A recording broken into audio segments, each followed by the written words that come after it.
The hype for this series was off the charts. 4 games against the Orioles at Camden Yards. The Orioles sit 2.5 games behind the Blue Jays for that final wild card spot. And it's a Labor Day, and it's just everyone's off, and we're all freaking out. And the Blue Jays go out there, and they win Game 1 7-3. Then they win Game 2 8-4. And with those 2 wins, the Blue Jays now sit 4.5 games up on the O's. Now, there's still tons of baseball to play. But the Jays did exactly what they needed to do today. And that was take both games. Now the Orioles, in hindsight, have now lost 3 straight games. The Jays have now won 5 consecutive ball games. Things are looking a little bit differently, but you got to take it 1 game at a time. We cannot get too ahead of ourselves. But let's break this puppy down, all right? Game 1, we talked about it. They won 7-3, and with that win, the Jays improved now to 74-59. Bottom of the first inning. It's 2 strikes on Anthony Santander. There's a fastball right in the corner at 97, and it's a ball. And we're like, man, that is strike 3, ringing them up. Next pitch, launched out of the ballpark, and it's 1-0 Baltimore. Not what you want to see if you're a Jays fan. And let's we saw as the game went along, the umpire was terrible, right? He was just really bad all game long. Top of the second inning, Matt Chapman has a double that would have been a home run at the old park, when they did the renovations before then, last season basically. But it's a double. It's a 1-out double. Kevin Biggio comes up, and he punches one through the middle past the diving infielder for a base hit. In comes Matt Chapman, and the Jays lead at 1, or they tie the game at 1. It's a great job for the boys there. We go to the top of the third inning, and with guys at first and third, with less than 2 out, we're all sitting here like, can we please take the lead? Ground ball to short from Alejandro Kirk. Mateo to Henderson. He drops the ball. And obviously Kirk's safe at first. In comes George Springer. And the Jays now lead it 2-1. They take advantage of an error, but it was a terrible, once again, possible ground ball double play. We go to the top of the 5th inning. And the Jays, runners in the corners. Less than 2 out, with 1 away. And with Bo Bichette at the dish, and we're like, this Bo is hot, we can do this. It's a ground ball to second. Looks like it's going to be another double play. It eats up Henderson.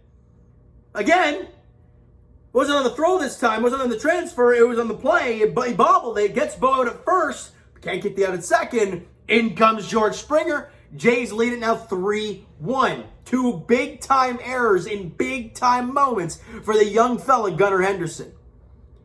The Jays are out in front by 2. Great stuff. Meanwhile, Kevin Gausman on the hill for the Blue Jays, and let's talk about it.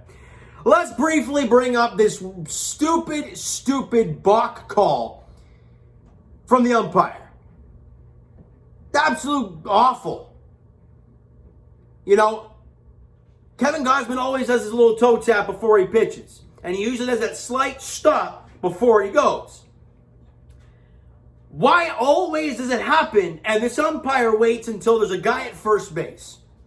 The first base runner of the game, they had the solo shot, but the first base runner of the game, and that very first pitch, it's called for a balk. Kevin Gausman losing his mind. Bo Bichette runs in at full speed, grabs Kevin Gausman, like, we are not losing you early in this ball game. Settle down.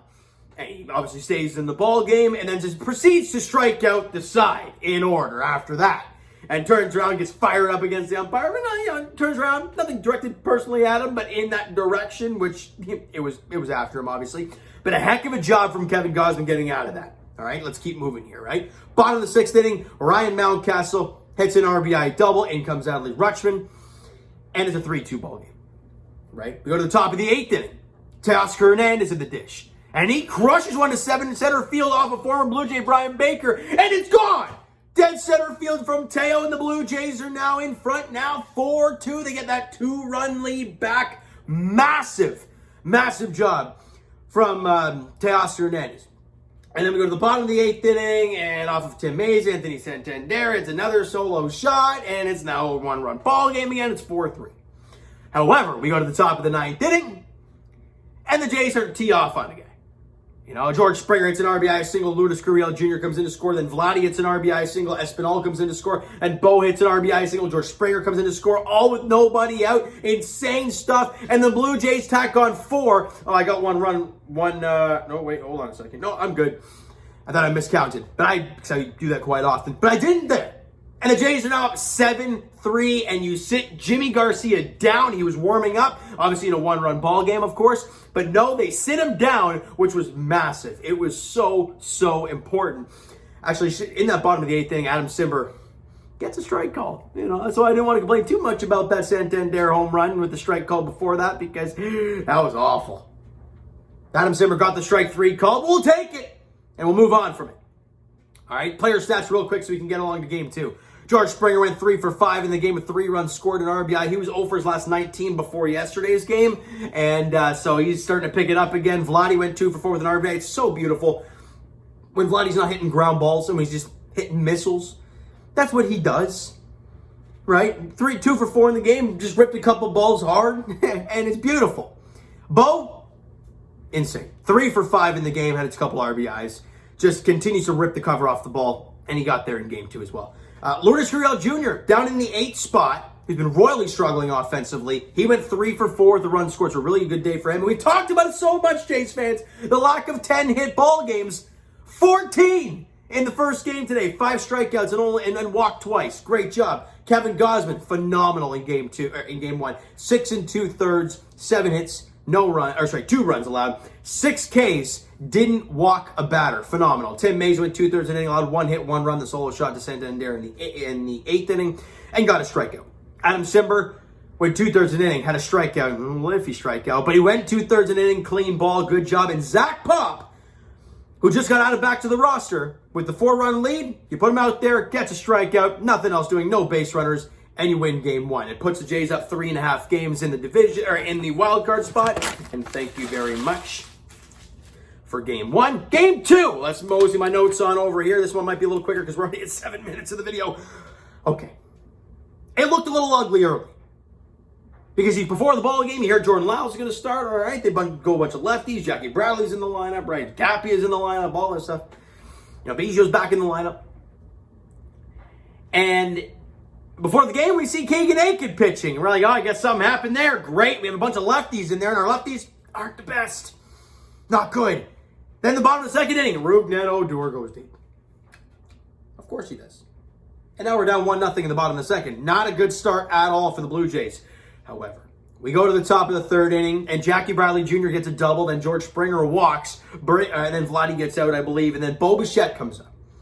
And he gets a ball in the upper inner half, about like 84 miles an hour, not really where you want to put it, but he pulls it and drills it to left field. Question was it going to stay fair? And it does. The 3-run shot for Bo Bichette and putting the Jays up 3-1. Oh, the tables have turned now, baby. And then we move ahead to the top of the 6th inning because Jose Barrios settling down, working out of some trouble a couple times, but doing a really nice job. A lot of hard contact, but again, putting up zeros. Top of the 6th, Bo comes up again. And he crushes one to right field, and it's gone. 2nd home run of the day, and this dude stays red hot. Jays now lead a 4-1. A couple batters later, Kevin Biggio comes up. He crushes one to right field, and it's gone. 5-1 Blue Jays. And then with guys at 2nd and 3rd and 2 out, Jackie Bradley comes up and he fires one down the opposite field line, and it drops in fair. It's a 2-run double. Tapia and Danny Jansen come in to score, and the Jays just are piling on. It's 7-1. We go to the top of the 7th inning. Bo Bichette comes up and he rips one to center field, and it's gone. A hat trick for Bo Bichette. And the Jays lead it now 8-1. Insane stuff. Offense aplenty. Barrios is giving you some six innings of 1-run ball. It's beautiful. At the bottom of the 7th inning, the heavens open up, and you can clearly see Barrios was just having so much trouble out there. Walks a guy, gives up 2 bloopers. Then the catcher's interference on Cedric Mullins. In comes Rougned Odor, and it's 8-2, bases loaded, still nobody out. They go to Trevor Richards, and shout out to Trevor Richards. Phenomenal outing for him. Ali Rushman gets the fielder's choice. Stowers comes in to score to make it 8-3, but that's all they get in a bases loaded, nobody out situation with Trevor Richards on the hill. Phenomenal job. Bottom of the 9th inning, they bring out Julian Merriweather, and he gives him a solo bomb to Ali Rushman, but that's it. Jays win it 8-4. With the win, they're 4.5 up in the Orioles, and they're 16 games above 500 at 75-59 and have now won 5 straight games. Woo-hoo-hoo. Phenomenal. Now, let's get to the player stats. Bo flippin' Bichette. We talk about a guy being hot. This guy's probably the hottest guy in all of baseball right now. 3 for 5 in game 2. He's 3 for 5 in game 1. He hit 3 singles. And he's like, nah, I like a little bit more than just singles in this game. Let me hit 3 home runs instead. Screw it. 3 for 5 with 3 runs scored, 5 RBIs, and 3 bombs.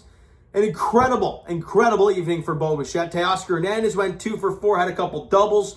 Jackie Bradley Jr. in the number 9 hole had 3 for 4 with 2 doubles and a single. Had a run scored and a couple RBIs. Heck of a job from your number 9 hitter. Really nice day for Jackie. And again, Blue Jays, 11 hits.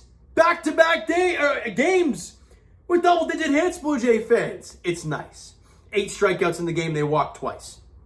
Pitching-wise, Jose Barrios, again, the line doesn't suggest really how he pitched. Again, I thought he was getting hit hard early on, but in that 5th, 6th, 7th, or 5th and 6th range, he really dialed it in, albeit when you had a pretty big lead at that point. But 6 innings, 8 hits allowed, 3 runs, even though there's 3 runs. One was the catcher's interference, and then one was the fielder's choice. So yeah, in that 7th inning, 2 strikeouts, only 2 Ks, and did walk a couple of guys as well. Both those guys in that 7th inning. So overall, I don't think he played that, or one guy was in that 7th inning. Excuse me. He didn't pitch that bad. Was getting hit hard early, but settled down and gave you 6 innings. We'll take it any day. Trevor Richards needs a lot of love. He's been phenomenal lately, and he was great yet again today. Goes an inning, doesn't allow any runs, no hits allowed, just the fielder's choice, scoring Stowers. That was it. David Phelps goes an inning, allows a hit, but gets a strikeout and a clean inning of work. And Julian Merriweather, obviously, like I said, gave up the home run to Adley Rutschman. That was the only hit he allowed in his 1 inning of work. Now, Jays fans, they did their job today. Fantastic. You got to keep moving. There's lots of baseball to play. 4.5 games is nice, but it's not there yet. Tomorrow, not so sure about the pitching matchup. And we can all agree on that. Mitch White, who's been terrible as a Blue Jay, except for 1 outing against the Guardians. And other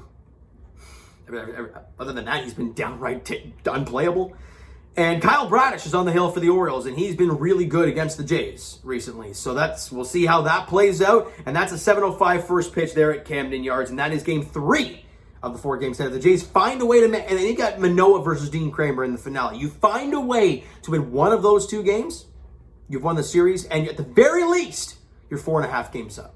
It's a big next couple of days for the Toronto Blue Jays, but they did what they're supposed to do today. On to the next one. All right, so you know what, guys? That is going to do it for this one. If you enjoyed the video and enjoyed the games today, smack that like button. Do appreciate it. Hit the subscribe button. You guys not already. Comment down below your thoughts on the video, your thoughts on the game. Would you like, would you not like from today's ball games for the Toronto Blue Jays? The Twitter link is down below, so follow up, send me a DM to that great stuff. The Instagram link is also down below, so follow up there if you guys have not done so already, guys. And I will talk to you, of course, tomorrow night. Jays edition, game 3 of the 4 game set of Camden Yards. We're not done yet. Mitch White, Kyle Bradish, 7:05 first pitch there at Camden Yards, right? So thank you guys so much for listening and watching. I hope you enjoyed the video and the ball game tonight. We'll talk to you guys then. Ball games today. Talk to you guys then.